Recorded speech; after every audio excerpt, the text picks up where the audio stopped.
Hello friends, welcome back to another video. Friends, इस video में हम लोग बात करेंगे हुमायूं के बारे में। यह मुग़ल साम्राज्य के अंतर्गत दूसरा वीडियो है। पिछले वीडियो में हम लोगों ने मुग़ल साम्राज्य के संस्थापक बाबर के बारे में पढ़ा था और बाबर का शासनकाल जैसा कि हम लोगों ने पढ़ा था 1526 से 1530 ईस्वी तक रहा है। और 1530 ईस्वी में बाबर की मृत्यु हो जाने के बाद उसका पुत्र हुमायूं आगरा की गद्दी पर बैठा। तो इस वीडियो में हम लोग हुमायूं के बारे में जानेंगे, हुमायूं से संबंधित जितने भी इंपॉर्टेंट फैक्ट्स हैं उसको जानेंगे और साथ ही साथ इस वीडियो में हम लोग शेर शाह के बारे में भी जानेंगे। ठीक है, तो आइए शुरू करते हैं इस वीडियो को और जानते हैं महत्वपूर्ण फैक्ट्स को। देखिए, नसरुद्दीन हुमायूं 29 दिसंबर 1530 ईस्वी को आगरा में 23 वर्ष की अवस्था में सिंहासन पर बैठा और गद्दी पर बैठने के पहले यहाँ हुमायूं बदख्शा का सूबेदार था। कहाँ का सूबेदार था? बदख्शा का सूबेदार था। और अपने पिता के निर्देशों के अनुसार हुमायूं ने अपने राज्य का बंटवारा अपने भाइयों के बीच कर दिया था, जिसके अनुसार इसने कमरान को काबुल और कंधार, मिर्जा अस्करी को संभल का क्षेत्र, मिर्जा हिंदाल को अलवर और मेवाड़ की जागीरें प्रदान की थी। और अपने चचेरे भाई सुलेमान मिर्जा को हुमायूं ने बदख्शा प्रदेश दे दिया था। 1533 ईस्वी में हुमायूं ने दीनपनाह नामक नए नगर की स्थापना की थी।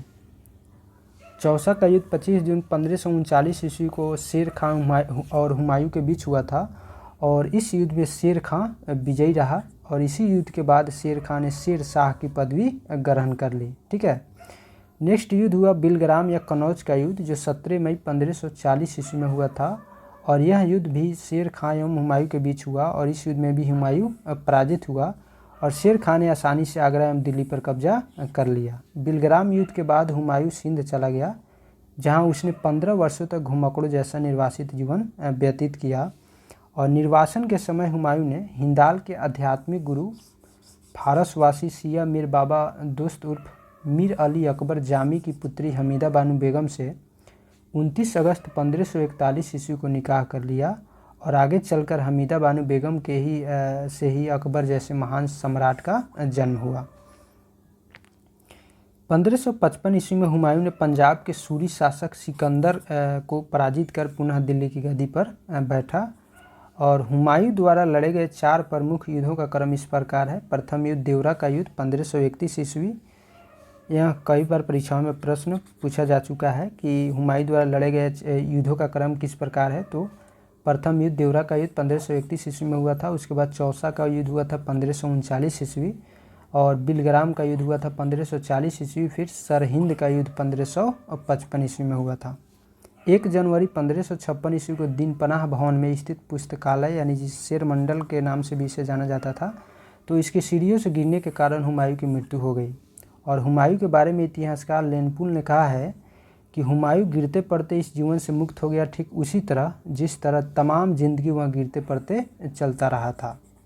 हुमायूं नामा की रचना गुलबदन बेगम ने की थी और गुलबदन बेगम कौन थी? तो यह हुमायूं की सिस्टर थी यानी बहन थी। और हुमायूं ज्योतिष में विश्वास करता था, इसलिए इसने सप्ताह के 7 दिन 7 रंग के कपड़े पहनने के नियम बनाए थे। और इसी में हम लोग पढ़ेंगे शेर शाह के बारे में। और शेर शाह का शासनकाल 1540 से 1545 ईस्वी तक रहा है। सूर साम्राज्य का संस्थापक अफगान वंशीय शेर शाह सूरी था और डॉक्टर KR कानूनगो के अनुसार हरियाणा प्रांत के नारनौल, जो महेंद्रगढ़ के नाम से भी जाना जाता है, स्थान पर इब्राहिम के पुत्र हसन के घर 1486 ईस्वी में शेर शाह का जन्म हुआ था। परमात्मा शरण का विचार है कि शेर शाह का जन्म 1472 ईस्वी में हुआ था और इनके बचपन का नाम फरीद खां था। यह सूर वंश से संबंधित था और इनके पिता हसन खां जौनपुर राज्य के अंतर्गत सासाराम के जमींदार थे। फरीद ने एक शेर को तलवार के एक ही वार में मार दिया था। उसकी इस बहादुरी से प्रसन्न होकर बिहार के उस समय के अफगान शासक सुल्तान मोहम्मद बहार खां लोहानी ने उसे शेर खां की उपाधि प्रदान की थी। शेर शाह बिलग्राम युद्ध 1540 ईस्वी के बाद दिल्ली की गद्दी पर बैठा। तो शेर शाह बिलग्राम युद्ध में किसे पराजित किया था? हुमायूं को पराजित किया था और उसके बाद दिल्ली की गद्दी पर बैठा था। शेर शाह की मृत्यु कालिंजर के किले को जीतने के क्रम में 22 मई 1545 ईस्वी को हो गई थी और मृत्यु के समय वह उक्का नाम का आग्नेयास्त्र चला रहा था। कई बार एग्जाम में पूछा जा चुका है कि मृत्यु के समय शेर शाह कि कौन सा अस्त्र चला रहा था, तो यह आग्नेयास्त्र चला रहा था। कालिंजर का शासक कीरत सिंह था और हिंद तथा ईरानी वास्तुकला के समन्वय का प्रथम उदाहरण है शेरशाह का मकबरा, जिसे सासाराम के झील के बीचों बीच इसे टीले पर निर्मित किया गया है। रोहतासगढ़ किला ए कुना जो दिल्ली में है नामक मस्जिद का निर्माण शेरशाह के द्वारा किया गया था और शेरशाह ने रोहतासगढ़ के दुर्ग एवं कन्नौज के स्थान पर शेरसुर नामक नगर बसाया था। शेरशाह का उत्तराधिकारी उसका पुत्र इस्लाम शाह हुआ और शेरशाह ने भूमि के माप के लिए 32 अंक वाला सिकंदरी गज एवं सन की डंडी का प्रयोग किया था। ठीक है, सॉरी यहाँ माप होगा, क्या होगा, माप।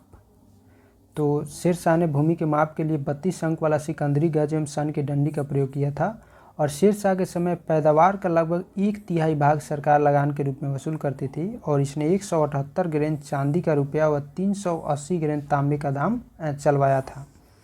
कबूलियत एवं पट्टा प्रथा की शुरुआत शेरशाह के द्वारा की गई थी और शेरशाह ने 1541 ईस्वी में पाटलिपुत्र को पटना के नाम से पुनः स्थापित किया था और इसने ग्रैंड ट्रंक रोड की मरम्मत करवाई थी और डाक प्रथा का प्रचलन शेरशाह के द्वारा ही किया गया था।